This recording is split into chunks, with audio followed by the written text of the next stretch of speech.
जल्दी आप हदीस सुनिए। बाबू लोग अदब से बैठिए, इजाजत है तो मैं हदीस सुनाऊं। सारा मजमा अगर हदीस सुनना चाहता है तो हाथ उठाकर बोलो सुभान अल्लाह, और जोर से बोल दो सुभान अल्लाह, और जोर से बोलो सुभान अल्लाह। माशाअल्लाह, गौर से सुनो। तिरमिज़ी शरीफ जिल्दे सानी बाबो सिफतिल जन्ना सफ़ा नंबर 79। अनबी हुरैरता क़ाल क़ुलना या रसूल अल्लाह मा लना इज़ा कुन्ना इंदका रक़्क़त क़ुलूबुना व ज़हदना व कुन्ना मिन अहलिल आखिरा फ़इज़ा ख़रजना मिन इंदिका फ़अनसना अहलीना व शममना औलादना अन अनफुसना। क़ाल अलैहिस्सलाम या अबा हुरैरा लौ अन्नकुम तकूनूना इज़ा ख़रजतुम मिन इंदी कुन्तुम अला हालिकुम ज़ालिक लज़ारतकुमुल मलाइकतु फ़ी बुयूतिकुम। हज़रत अबू हुरैरा रज़ियल्लाहु ताला अन्हु फरमाते हैं, एक दफ़ा सरकार से मैंने अर्ज़ किया, या रसूल अल्लाह हमें क्या हो गया है, आपकी बारगाह में रहते हैं, खूब नमाज पे नमाज पढ़ते हैं, अल्लाह का खौफ रखते हैं, आखिरत का डर रखते हैं, मगर या रसूल अल्लाह जैसे चला जाता हूँ, बाल बच्चों से मुलाकात करता हूँ, रिश्तेदार से मिलता जुलता हूँ, हालत बदल जाती है। तो नबी ने इरशाद फरमाया, या अबा हुरैरा लौ अन्नकुम तकूनूना इज़ा खरजतुम मिन इंदी कुन्तुम अला हालिकुम ज़ालिक लज़ारतकुमुल मलाइकतु फ़ी बुयूतिकुम।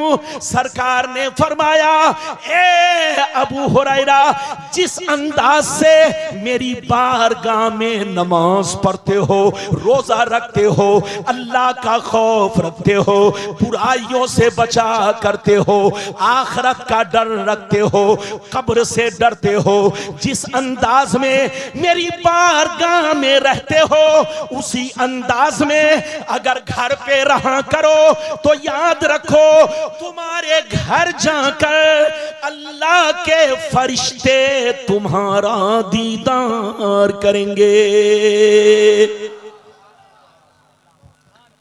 बच्चे को सही से बैठाइए, सही से बैठो। इजाजत है? अरे जोर से बोलो, इजाजत है? अबू हुरैरा ने क्या कहा? बोलो बाबू, अबू हुरैरा ने क्या कहा? फिर से सुनो, इधर देखो, पूरी तकरीर सुनो, कसम खुदा आंखों में आंसू आएगा, जिंदगी में इनकलाब आएगा। आपका ये मौलवी किस्सा कहानी नहीं, हदीस सुनाता है। अबू हुरैरा ने क्या कहा? सरकार आपकी बारगाह में रहता हूं तो हालत कुछ और रहती है, जैसे घर पहुंचता हूं तो हालत बदल जाती है। तो नबी ने क्या कहा? इधर देखिए, नबी ने इरशाद फरमाया, ए अबू हुरैरा जिस अंदाज में मेरी बारगाह में नमाज पढ़ते हो, रोजे पे रोजा रखते हो, अल्लाह का खौफ रखते हो, आखिरत का डर रखते हो, कब्र से डरा करते हो, मौत से डरा करते हो, बुराइयों से बचा करते हो, जिस अंदाज से मेरी बारगाह में रहते हो, उसी अंदाज से अगर घर पे रहा करो तो याद रखो तुम्हारे घर जाकर अल्लाह के फरिश्ते तुम्हारा दीदार करेंगे। जोर से बोलो सुभान अल्लाह। ये बताओ बाबू लोग, मेरी तकरीर समझ में आ रही है कि नहीं? अरे जोर से बोलो, समझ में आ रही है कि नहीं? मेरी तकरीर को गुजराती समझता है, कर्नाटक का मुसलमान समझता है, तो हमारे बिहार का मुसलमान, झारखंड का मुसलमान क्यों नहीं समझेगा? यहां तो हर घर में आलिम, अरे जोर से बोलो, यहां तो हर घर में आलिम। माशाअल्लाह, आपका ताल्लुक आलिमों से है, आपका रिश्ता हमारे बोलो दीनी इदारों से है, तो आप क्यों नहीं समझेंगे? अभी तो मैंने आपको एक हदीस सुनाई है, लेकिन लगता है कि आप लोग थक गए। अरे बोलो, थके तो नहीं है? आप ऐसे बैठे हैं जैसे लगता है ससुराल में बैठे हैं। मेरी तकरीर में बैठिए तो बिल्कुल होश में बैठिए, ताकि आपके बोलो आपके सीने की, आपके दिल की दुनिया बदल जाए। इजाजत है तो मैं जल्दी जल्दी दूसरी हदीस सुनाऊं, लेकिन ऐसे नहीं सुनाऊंगा बाबू लोग, ऐसे नहीं। सारा मजमा अगर हदीस सुनना चाहता है तो हाथ उठाकर बोलो सुभान अल्लाह। और जोर से बोल दो सुभान अल्लाह। माशाअल्लाह, गौर से सुनो बच्चों, आप भी सुनो, जवानों आप भी सुनो, हमारी माँ बहनों आप भी सुनो। तिरमिज़ी शरीफ जिल्दे सानी बाबुल फितन सफ़ा नंबर 44 की हदीस सुनो। अन अली इब्ने अबी तालिब रज़ियल्लाहु तआला अन्हु क़ाल क़ाल रसूलुल्लाह सल्लल्लाहु तआला अलैहि वसल्लम इज़ा फ़ालत उम्मती खमसता अशरा खसलता हल्ल बिहा बला क़ील वमा हिय या रसूलल्लाह फ़क़ाल इज़ा कानल मग़नमु दुबला वल अमानतु मग़नमा वज़्ज़कातु मग़रमा वअतार रजुलु ज़ौजतहु वअक़ा उम्महु वबर्र सदीक़हु वजफ़ा अबा वरतफ़अतिल अस्वातु फ़िल मसाजिद वकान ज़ईमुल क़ौमि अरज़लहुम वउक्रिमर रजुलु अन ख़ौफ़ि शर्रि वशुरिबतिल खुमूर वलुबिसल हरीर वत्तुखिज़तिल क़ैनातु वल मआज़िफ़ वलअना आखिरु हाज़िहिल उम्मति अव्वला। जोर से बोल तो सुभान अल्लाह। बड़ी लंबी हदीस सुनाई, ज़हन को बहकाइए नहीं, जल्दी जल्दी तकरीर सुनिए। हमारे दोस्त, इजाजत है, जल्दी बोलो इजाजत है। लेकिन आपके लिए भी मेरी तरफ से गुजारिश है कि सरगोशी ना हो। सरगोशी करने से दिल को धक्का लगता है। इजाजत है बाबू। मैंने बहुत लंबी हदीस सुनाई, कलेजा हिल जाएगा। इधर देखो, कलेजा हिल जाएगा। दिल से सुनिए चचा मियां, दिल से सुनिए, मतलब सुनिए। और नसीरुद्दीन कहां गए? अरे बोलो नसीरुद्दीन कहां है? हमारा नसीरुद्दीन और रिजाउल दोनों भाई माशाअल्लाह, सब लोग ध्यान से सुनिए, उलमा भी सुने, मैं अपने आप को भी सुनाता हूं। अरे बोलो मैं अपने आप को भी सुनाता हूं। इधर देखिए, मैंने जो हदीस सुनाई मतलब सुनिए। नबी ने इरशाद फरमाया, आका ने इरशाद फरमाया, जिस दिन मेरी उम्मत में 15 खराबियां समा जाएंगी, चारों तरफ से मुसीबतें घेर लेंगी, बलाएं घेर लेंगी, मुसीबतें घेर लेंगी। सहाबा ने अर्ज किया, या रसूल अल्लाह, वो 15 खराबियां क्या है, वो 15 बुराइयां क्या है? तो नबी ने सबका नाम ले लेकर शुमार किया। इधर देखो, नबी ने इरशाद फरमाया, इज़ा कानल मग़नम दुबला वल अमानतु मग़नमा वज़्ज़कातु मग़रमा इला आखिरिल हदीस। पैगंबर ने फरमाया, जब लोग माले गनीमत को अपना माल समझने लगे, किसी की अमानत को अमानत ना समझे, अमानत में खयानत करने लगे, ज़कात देने को तावान समझने लगे, लोग बीवी की बात माने, माँ को नाराज रखे, दोस्त से मोहब्बत करे, बाप पर जुल्म करे, मस्जिद में लड़ाई करे, गुंडों की ताजीम करे, चोर बेईमानों को अपना सरदार बना ले, शराब नोशी आम हो जाए, ज़िनाकारी आम हो जाए, रेशमी कपड़े आम हो जाए, गाने बजाने का सामान लोग घरों में भर डाले, लोग सड़कों पर लौंडियों से नाच करवाएं, लौंडियों से डांस करवाएं। दुनिया से जो अच्छे लोग गुजर गए, लोग उनको गालियां दे, लोग उनको बुरा भला कहे। जिस दिन ये 15 खराबियां मेरी उम्मत में समा जाएगी, चारों तरफ से मुसीबतें घेर लेंगी। इधर देखो, आज लोग कहते हैं कि मुसलमान बड़ा परेशान है। अरे बोलो कहते हैं कि नहीं? लोग कहते हैं कि सुन्नियत बर्बाद हो रही है। क्या हो रही है? बोलो, लोग कहते हैं ना मुसलमान परेशान है। लोग कहते हैं कि सुन्नियत बर्बाद हो रही है, जलसा से कोई फायदा नहीं। तो हजरात एक बात सुनिए, अगर कोई मरीज डॉक्टर के पास जाए और डॉक्टर से कहे, डॉक्टर साहब मुझे शुगर हो गया है, डॉक्टर साहब ने दवा लिख दी, लेकिन कहा कि दवा तो लिख दिया है, लेकिन सुन लो तुमको मीठी चीज से परहेज करना होगा। मरीज गया, दवा खाता रहा, लेकिन खूब मिठाई खाई, खूब रसगुल्ला खाया, खूब पेड़ा खाया, तो सीने पर हाथ रखकर बताओ उसका शुगर कम होगा? नहीं होगा। क्यों? तो डॉक्टर की गलती है कि मरीज की गलती है? जोर से बोलो, मरीज की गलती है। डॉक्टर ने तो दवा लिख दिया, लेकिन जोर से बोलो, मरीज परहेज नहीं करेगा तो दवा फायदा नहीं करेगी। सुन्नियत उसी वक्त आपकी बचेगी जब आप अपनी हालत को सुधारोगे, वरना मौलाना रब्बानी 1 करोड़ हदीस सुना दे, आप पर वो हदीस असर अंदाज नहीं होगी।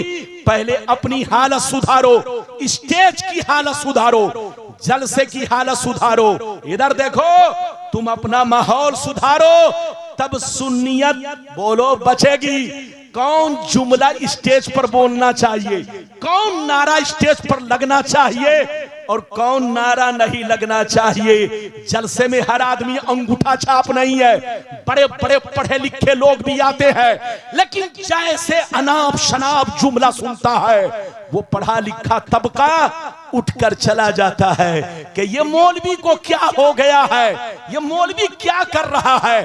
तो सुन्नियत बर्बाद जो हो रही है, उसकी वजह यह है हमारे हालात बिगड़ गए, हमारे हालात बदल गए।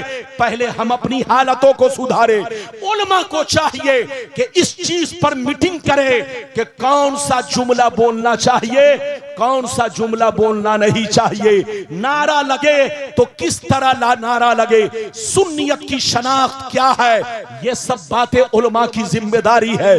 बाबू लोग, तो हम अपनी बीमारी उसी वक्त अपनी बीमारी से बच सकते हैं। पहले परहेज करना, हाथ उठाकर बोलो, जरूरी है। ये मैंने मुख्तसर अंदाज में, चाहता तो हूं कि बहुत कुछ बयान करूं, लेकिन कसम खुदा आपसे भी डरता हूं, इनसे भी डरता हूं, उलमा से भी डरता हूं, सबसे डरता हूं। चाहता हूं कि हक बयान करूं ताकि लोग हमारी सुन्नियत महफूज रहे, लेकिन डरता हूं कि कहीं ऐसा ना हो फतवे की जद में मेरी जिंदगी आ जाए। अल्लाह की पनाह। इसलिए भाइयों, जरूरत है कि हमारे सारे उलमा इस चीज को गौर करें। आज मौलवी कहता है कि जलसे से कोई फायदा नहीं है। जलसे से फायदा इसलिए नहीं है कि सुनने वाले की नीयत अलग है। जोर से बोलो, जलसा कराने वाले की नीयत अलग है। जलसा कराने वाले का मकसद भीड़ इकट्ठा करना है, पिंडाल लगाना है, एलिवेटाइज करना है, उसका मकसद दीन फैलाना नहीं है। तो नीयत सबकी बदली हुई है। अल्लाह आपको, हमको, सबको अपनी हिफाजत में रखे। ये बात चली तो मैंने कह दिया है। सुन्नियत को बचानी है तो पहले अपने आप को बदलो, अपने आप पर गौर करो कि हम नमाज नहीं पढ़ रहे हैं, बुजुर्गों के मजार पर जाते हैं, तो हाजिरी किस तरह से देनी चाहिए और किस तरीके से हाजिरी नहीं देनी चाहिए। औरतों को जाना चाहिए कि नहीं, मजार पर चादर चढ़ाने का क्या तरीका है, इन सब बातों पर गौर करने की जरूरत है, अमल करने की जरूरत है। ये बात चली तो मैंने कह दिया है। अब आगे चलिए, मैं तीसरी हदीस सुनाता हूं, इजाजत है? चूंकि घड़ी तो पहनकर तकरीर नहीं कर रहा हूं। अरे बोलो, घड़ी है? जब से मोबाइल निकला है तब से ये आपका मौलाना घड़ी तो छोड़िए, अंगूठी भी पहनना बंद कर चुका है। अरे बोलिए, अंगूठी कहीं और कुछ निकलेगा तो अब मौलाना सादा अंदाज में आएंगे। इधर देखिए, जुब्बा कुब्बा जो पहन कर आ रहे हैं, अब सिर्फ कुर्ता पाजामा में तकरीर होगी। याद रखिए, अब कुछ दिनों के बाद तो ऐसा होने वाला है कि मौलवी लोग तकरीर करेंगे लेकिन कोई सुनने वाला नहीं होगा। बोलो कैसे? जैसे मोबाइल ने टार्च की कंपनी को बंद कर दिया, रेडियो की कंपनी को बंद कर दिया, हर डिपार्टमेंट में बोलो नुकसान पहुंचाया, ऐसे ही लोग सोचेंगे जलसे में क्यों जाए, तेल क्यों जलाएं, पेट्रोल क्यों जलाएं। रब्बानी साहब की तकरीर हम बैठे बैठे घर मोबाइल पर सुन लेंगे तो याद रखो वो जमाना अनकरीब आने वाला है। जलसों का माहौल ये नेट वाले सब जनाब अब मत पूछिए, देख रहे हैं एक चैनल नहीं कम से कम 20 चैनल है। ये लोग तो और हम लोगों पर कहर ढाए हुए हैं। आपको मालूम है ये लोग जब हम लोगों की तकरीर जब मोबाइल पर डालते हैं तो किसी के सामने कुत्ता की तस्वीर, किसी के सामने बंदर की तस्वीर, किसी के सामने बकरी की तस्वीर। मौलाना के मुंह से बकरी निकली तो बकरी की तस्वीर बना दिया, मौलाना के मुंह से बंदर निकला तो बंदर की तस्वीर बना दिया। ऐसी गलती बाबू लोग मत करो। चैनल चलाओ, दीन फैलाओ, लेकिन अपने उलमा का मजाक मत उड़ाओ, अपने उलमा की इमेज मत घटाओ। आप ऐसा करोगे तो दुनिया क्या समझेगी। अल्लाह आपको हमको सबको हिदायत दे। ये बात चली तो मैंने कह दिया है, इजाजत दीजिए तो मैं आपको तीसरी हदीस सुनाऊं। इजाजत है, जल्दी बोलो, लेकिन ऐसे नहीं हाथ उठाकर बोलो सुभान अल्लाह। अभी बोल रहे हैं आधा घंटा हुआ। ये जनाब मुबारक साहब है, माशाल्लाह। आवाज सुनी आपने? और बोलिए मुबारक, मेरा वाकई मुबारक है, कलाम भी मुबारक, आवाज भी मुबारक, और ना बोलिए माशाल्लाह अंदाज भी मुबारक। अभी मुबारक का जलवा आपने नहीं देखा है, मेरे बाद भरपूर जलवा देखेंगे। मेरी तकरीर 1 बजे खत्म हो जाएगी, इसलिए आप घबराएंगे नहीं कि रब्बानी साहब बड़ी लंबी चौड़ी तकरीर करेंगे। लंबी चौड़ी वो बोले जो लंबा चौड़ा हो। अरे जोर से बोलो, लंबी। अल्लाह, अब देखिए घड़ी ना लगाने से यही सब हो रहा है। इधर बहरहाल कोई बात नहीं है। इधर देखिए मुझसे गलती हुई, मैं समझ रहा था कि अभी 1 नहीं बजा है, लेकिन 1 बज चुके हैं। आप फरमा रहे 2 बजे तक, मैं तो चाहता हूं कि सुबह तक बोलूं, लेकिन सुबह तक बोलूंगा तो ये जितने शोरा हैं मेरा रास्ता घेर लेंगे। आपको मालूम है कि नहीं? ये लोग मुझको इलाहाबाद तक पहुंचने नहीं देंगे। तो चाहता तो हूं कि ज्यादा टाइम लूं, लेकिन हमको सबका हक अदा करना है और सबको मौका देना है। जैसे मौलाना रब्बानी आपके मेहमान है, सब बोलो आपके मेहमान है। मुबारक भी मुबारक है, नदीम भी माशाल्लाह बहुत अच्छा पढ़ते हैं और अजमत भी बहुत शानदार पढ़ते हैं। सबको सुनकर जाइए। बाबू लोग तीसरी हदीस सुनाना चाहता हूं, लेकिन ऐसे नहीं एक भी हाथ नीचे ना रहे। जल्दी से हाथ उठाकर बोलो सुभान अल्लाह, और जोर से बोल दो सुभान अल्लाह, और जोर से बोलो सुभान अल्लाह। माशाअल्लाह, गौर से सुनो। मिशकात शरीफ जिल्दे अव्वल बाबुल कबाइर सफा नंबर 17 की हदीस सुनो। अन अबी हुरैरा रदियल्लाहु तआला अन्हु क़ाल क़ाल रसूलुल्लाह सल्लल्लाहु तआला अलैहि वसल्लम इज्तनिबु सबअल मुबिकात क़ील वमा हुन्न या रसूलल्लाह फ़क़ाल अश्शिरकु बिल्लाह वस्सिहर व अक्लुर रिबा व अक्लु मालिल यतीम व क़त्लुन नफ्सिल्लती हर्रमल्लाहु इल्ला बिल हक़ व तवल्ली यौमज़्ज़ाफ़ व क़ज़्फ़ुल मुहसनात। हज़रत अबू हुरैरा रदियल्लाहु तआला अन्हु फरमाते हैं कि नबी ने इरशाद फरमाया 7 चीजें ऐसी हैं। कितनी चीजें? जोर से बोलो। 7 चीजें ऐसी हैं जो तुम्हें हिलाक कर देंगी, तुम्हारी नस्लों को बर्बाद कर देंगी। सहाबा ने पूछा वो 7 चीजें क्या हैं जिससे हमारी नस्ल बर्बाद हो जाएगी? तो नबी ने इरशाद फरमाया, पहला नंबर अल्लाह के साथ किसी को शरीक ठहराना, दूसरा नंबर किसी मुसलमान को बर्बाद करने के लिए जादू सीखना सिखाना, तीसरा नंबर किसी गरीब की मदद ना करना, पैसा देकर उनसे रिश्वत खाना, चौथा नंबर किसी कमजोर मुसलमान की जमीन पर नाजायज कब्जा करना, उनके माल को नाजायज तरीके से खाना, पांचवा नंबर किसी मुसलमान का नाहक खून बहाना, छठवां नंबर दीन की बात आ जाए तो पीठ दिखाकर भागना, सातवां नंबर किसी मुसलमान मर्द या औरत पर झूठा इल्जाम लगाना। ये 7 चीजें ऐसी हैं जो तुम्हारी नस्लों को मिटा देंगी। इधर देखिए, दुनिया में सबसे बड़ा गुनाह शिर्क है। क्या है? हाथ उठाकर बोलो। आपको पता है?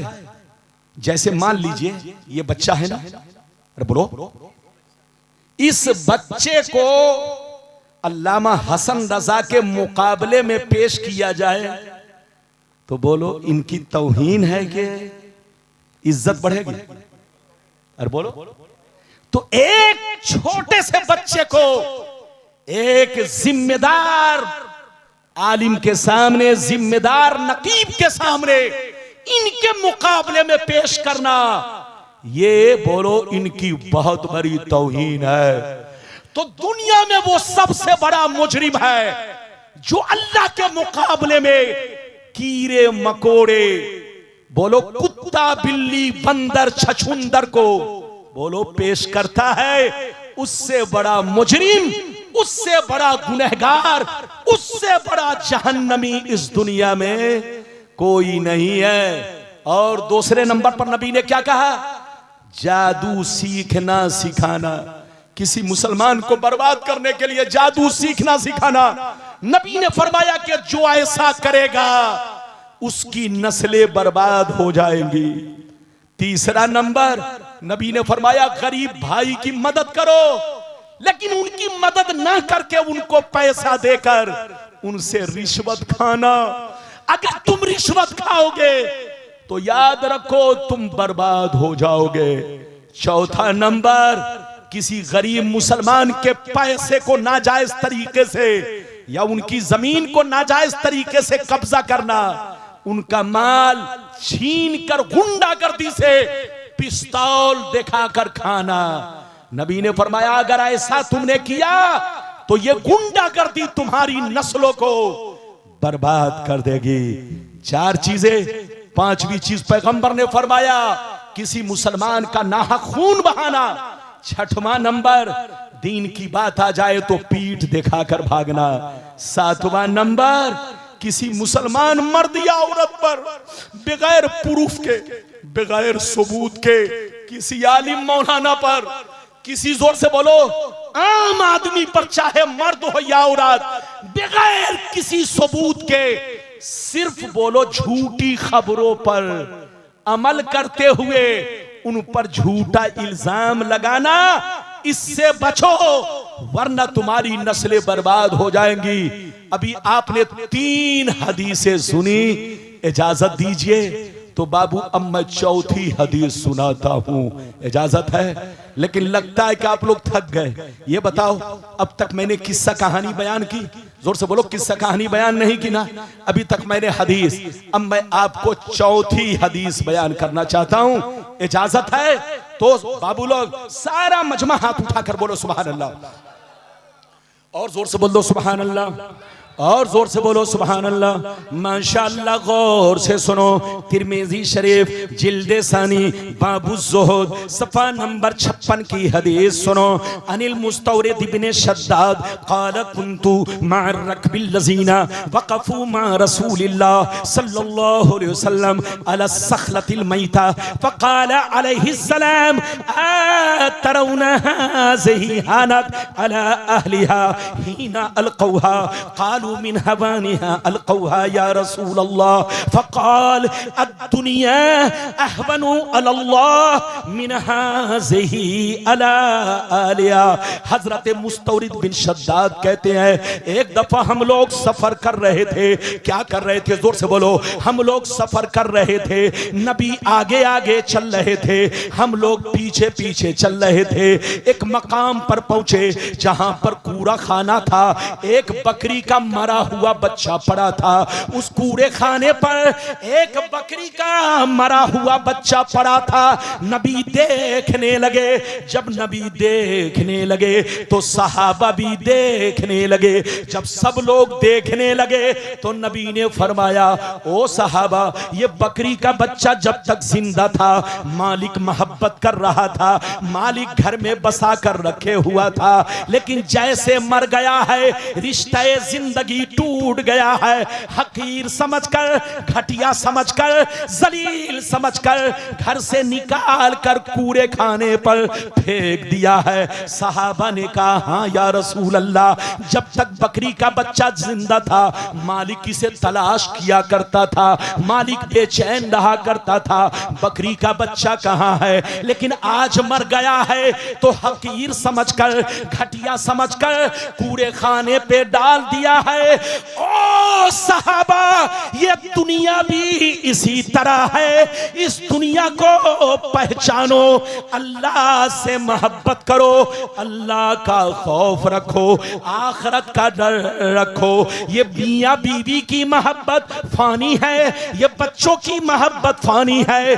जब तक आंखें खुली है आपका बेटा आपसे मोहब्बत करता है, आपकी बीवी आपसे मोहब्बत करती है, आपके रिश्तेदार आपसे मोहब्बत करते हैं। लेकिन जिस दिन आंखें बंद हो जाएगी, रूह निकल जाएगी, बेटा भी कहेगा जल्दी घर से निकालो, बीवी भी कहेगी जल्दी घर से निकालो, रिश्तेदार भी कहेंगे जल्दी घर से निकालो।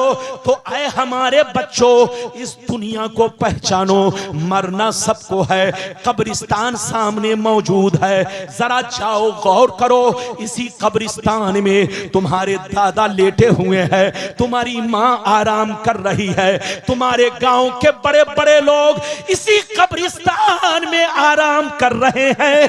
तुमको भी एक न एक दिन उसी कब्रिस्तान में पहुंचना है, और जब पहुंचना कन्फर्म है, जोर से बोलो, जब पहुंचना कन्फर्म है तो शराब से तौबा करो, जुआ से तौबा करो, रिश्वत से तौबा करो, जिनाकारी से तौबा करो, बुग़्ज़ो हसद से तौबा करो, छोटे बड़े गुनाह से तौबा करो, सोने से पहले तौबा करो, आंखें खुले तो उस वक्त भी तौबा करो, नमाज के लिए मुसल्ला पर आओ तो सबसे पहले गुनाहों से तौबा करो। नबी फरमाते हैं कि जिस बंदे ने सिद्क़ दिल से तौबा कर लिया, सच्चे दिल से तौबा कर लिया, वो ऐसा हो गया जैसे जिंदगी में कोई गुनाह ना किया हो, बशर्ते के तौबा सच्ची तौबा। इधर देखिए, आपका कुरान कहता है अल्लज़ी खलक़ल मौत वल हयात लियब्लुवकुम अय्युकुम अहसनु अमला। अल्लाह ताला फरमाता है, ऐ इंसान, मैंने मौत और हयात को इसलिए पैदा नहीं किया कि तुम दुनिया में जाकर मौज मस्ती करो, मैंने मौत और हयात को इसलिए पैदा किया कि इस दुनिया में जाकर तुम कब्र की तैयारी करो। मैंने मौत और हयात को इसलिए पैदा किया ताकि तुमको आजमाया जाए कि तुम में सबसे बेहतरीन अमल किसका है। ऐ बच्चों, मौत को याद रखो, अल्लाह का खौफ पैदा करो। इजाजत दो तो मैं आपको 5वीं हदीस जल्दी जल्दी आपको सुनाता हूं, फिर आपको 10 मिनट में जल्दी जल्दी मसाइल बयान कर दूंगा। इजाजत है? जल्दी बोलो, इजाजत है? इतनी गुफ्तगू आप सुन चुके तो अब आगे चलिए। मैं आपको दूसरे नंबर पर अपनी बात, वादा तो बहुत लंबा कर लिया लेकिन वक्त नहीं है कि मैं वादा निभाऊं, लेकिन आपको एक बात बताऊं। कहां जा रहे हैं बाबू? ए बाबू, इस्तिंजा की जरूरत, बैठिए, चुपचाप से बैठिए। 1 बजने तक मेरी तकरीर आप खत्म हो जाएगी। बिल 1 बजे, 1 तो बज ही गए हैं, लगभग 1:30 बजे या 1:40 तक मेरी तकरीर आप खत्म पाएंगे इंशाअल्लाह। बाबू लोग, मैं डरता हूं कि कहीं मेरी तकरीर आप पर बोझ ना हो। जल्दी जल्दी एक बात सुनते चलिए। जब इधर देखिए, कब्र पर अजान देना कैसा है। आज हम लोग कब्र पर अजान देते हैं, इधर देखिए तो कुछ लोगों का कलेजा ऐसे फटता है जैसे जलजला से गुजरात की जमीन फटती है। अरे बोलो, जैसे जलजला से गुजरात की जमीन। कुछ बेवकूफ लोग कहते हैं कब्र पर अजान देना शिर्क है। अजान तो नमाज के लिए दी जाती है, ये कब्र पर ये सुन्नी लोग जो अजान देता है कहां से साबित है? आज के बाद से कोई कहे तो सीधा जवाब क्या दीजिएगा? इधर देखिए, कि तुम जाहिल हो, तुम बेवकूफ हो। अजान सिर्फ नमाज के लिए नहीं, जोर से बोलो, अजान सिर्फ नमाज के लिए नहीं, बहुत सारी चीजों के लिए अजान देने का हुक्म है। नबी ने फरमाया जब आग लग जाए तो अजान दिया करो, जब कोई बला नाजिल हो तो अजान दिया करो। फुकाहा फरमाते हैं जब किसी को मिर्गी आ जाए तो अजान दिया करो, अजान दिया करो। जब किसी को मिर्गी आ जाए तो अजान दिया करो। आपने अभी 2 साल पहले देखा कोरोना की हवा जिस वक्त थी, उस वक्त पूरे मुल्क में हर आदमी अपने घरों पर अजान देता था। तो अजान सिर्फ नमाज के लिए नहीं बल्कि अजान देने का हुक्म नबी ने फरमाया कि जब कोई बला नाजिल हो, जब कोई मुसीबत नाजिल हो तो अजान दिया करो, क्योंकि अजान देने से बलाएं दूर होती हैं। बोलिए अजान देने से, जोर से बोलो। अच्छा ये बताइए जब कोरोना बीमारी आई तो पूरे भारत में लोग बोलो, जैसे ऐशा का वक्त होता, सन्नाटा होता, हर घर पे अजान। उस वक्त ये मौलवी मौलाना कहां गए? अरे बोलो, इनसे क्यों नहीं पूछा? मौलाना लोग कब्र पर अजान देते हैं तो तुम्हारा कलेजा फट जाता है। ये मकान पर जो घर घर में अजान हो रही है, मस्जिद तो एक जगह है ना, यहाँ हर घर को मस्जिद बना दिया। बोलो हर जगह अजान, ये कहां से साबित है? तो उनकी नानी मर जाएंगी, जवाब नहीं दे पाएंगे। इधर देखिए हदीस में आया है कि अजान, बोलो, अजान से बरकतें नाजिल होती है, रहमतें नाजिल होती है, बलाएं दूर होती है। आप सुनिए नबी ने फरमाया कि जब बच्चा पैदा हो तो अजान दिया करो, जोर से बोलो, जब बच्चा पैदा हो तो अजान दिया करो। जब घर में, जोर से बोलो, जब कोई मुसीबत आए तो अजान दिया करो। जब किसी को मिर्गी आ जाए तो अजान दिया करो, क्योंकि अजान देने से बलाएं दूर होती हैं। कब्र पर अजान देने से 3 फायदे। कै फायदे? जल्दी बोलो। कब्र पर अजान देने से कै फायदे? जल्दी सुन लो, कै फायदे? 3 फायदे। पहला फायदा ये कि मरने वाले को सवाब पहुंचता है, मरने वाले की कब्र पर रहमत की बरसात होती है। पहला फायदा, मरने वाले की कब्र पर अल्लाह के जिक्र से रहमत की बरसात होती है। दूसरा फायदा, कब्र में मुनकर नकीर 3 सवाल करेंगे। अजान देने से मय्यत के कानों में जब अजान की आवाज पहुंचती है तो उनको जवाब देने में आसानियां होती है। तीसरा फायदा सुन लो, मरने के बाद मय्यत की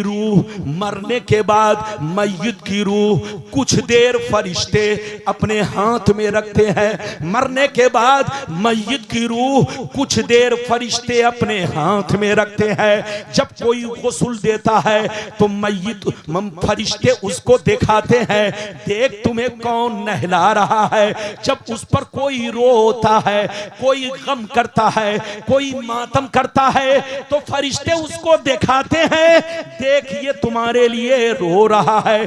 कोई उसको गालियां देता है तो फरिश्ते उसकी रूह को दिखाते हैं, देख ये तुमको गालियां दे रहा है। इधर देखिए जब मय्यत को गुस्ल दे दिया जाता है, कब्र में उतार दिया जाता है, जब लोग मिट्टी देकर अपने घर को वापिस होते हैं तो अल्लाह के फरिश्ते उनकी रूह को उनके बदन से जोड़ते हैं, और उनको सारा मंजर दिखलाते हैं।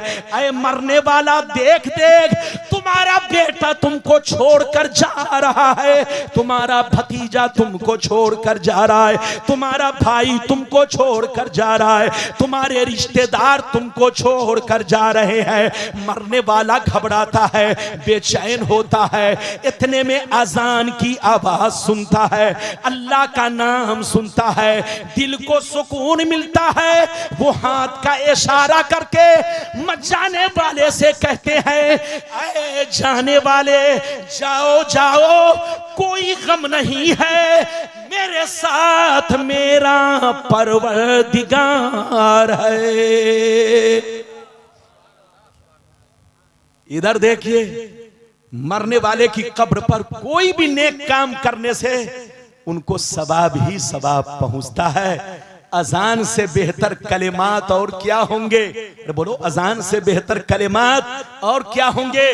अगर तुम कब्र पर अजान देने से एतराज कर रहे हो तो बच्चों की पैदाइश के वक्त अजान देने से एतराज करो, उस पर भी पाबंदी लगाओ। मिर्गी आ जाए तो कहा गया है कान में अजान दो। अरे बोलो, कहां? कान में। हदीस में आया कि अजान दो, लेकिन आज का मुसलमान मिर्गी वाले को जूता सुंघाते हैं। अरे बोलो, जूता सुंघाते हैं कि नहीं? इधर देखिए, ये सब गलत तरीका है। उसको होश आना था इसलिए होश आ गया, जूता सुंघाने से होश नहीं आया।